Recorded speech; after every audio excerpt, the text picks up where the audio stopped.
Ilan pong piling estudyante mula sa Pilipinas ang gumraduate kamakailan sa Dalhousie University Enrichment Camp sa Nova Scotia. Bukod dyan, nag-perform din ang mga estudyante sa Canada Day Parade. Narito ang report.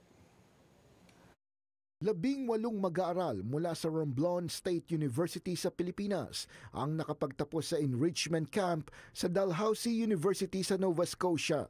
Ito ay mga mag-aaral ng Agriculture, Biosystems Engineering at Aquaculture ng RSU na napili para sa isang buwang pag-aaral ng iba't ibang teknolohiya at mga makabagong pamamaraan sa agrikultura.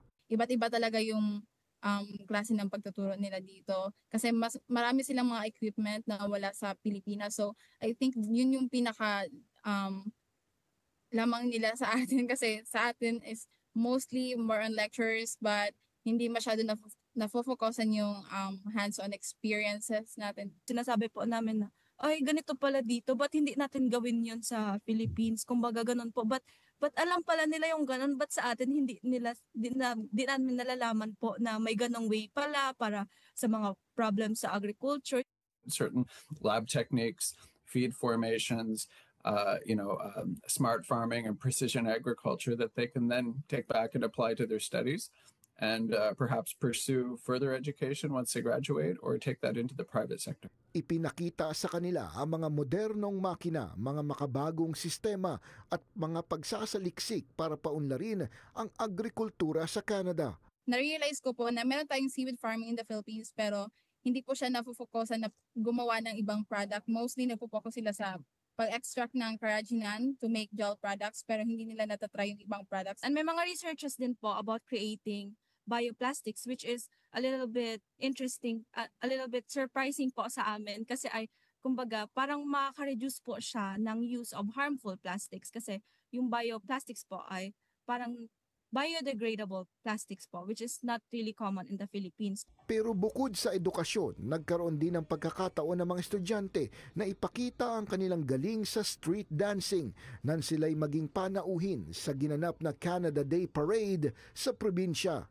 Halos lahat sa delegasyon ng Pilipinas, unang pagkakataon pa lamang na makalabas ng bansa at makarating ng Canada. Marami daw silang nakitang mga pagkakaiba sa kalidad ng buhay at mga pamamaraan na sanay mangyari din sa Pilipinas. Dito pa lang, pag tumawid kami ng kalsada, malayo pa lang talagang tumitigil lang yung mga sasakyan. Siyempre sanay tayo sa Pilipinas na takbuhan. Dito po talaga is super respected sila and then they are very accommodating and helpful. May mga iba-iba po silang as in designated places po kung saan mo itatapon yung mga organics, yung plastics po may pagkaka-division pa po sila. Yun parang na-surprise po kami kasi sa Pilipinas. Opo, napaka-organized kasi sa Pilipinas mostly minsan hinahalo-halo na lang po yung mga basura which is nagiging problem po talaga pagdating sa mga landfills.